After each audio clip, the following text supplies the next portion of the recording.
Kishte vrarë vajzën 2 vjeçare momenti kur 3 të dënuarit hynë në qelinë e burgut dhe masakrojnë 33 vjeçarin.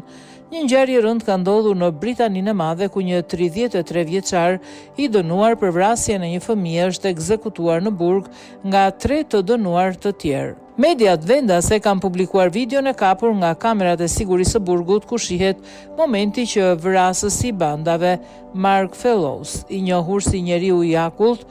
Le Nevel, i cili më parë vrau një tjetër vrasës fëmijësh në burg, është vrasësi i dënuar David Taylor, i zum prit Kayleigh Bevan, 33 vjeç në qelinë. Bevan, i cili vuante me dënim të përjetshëm për vrasjen e vajzës 2 vjeçare të partneres së tij, Lola James, u godit me thik më shumë se 25 herë përpara se vrasësit ta vendosnin trupin e tij në shtrat për ta bërë të dukej sikur po flinte.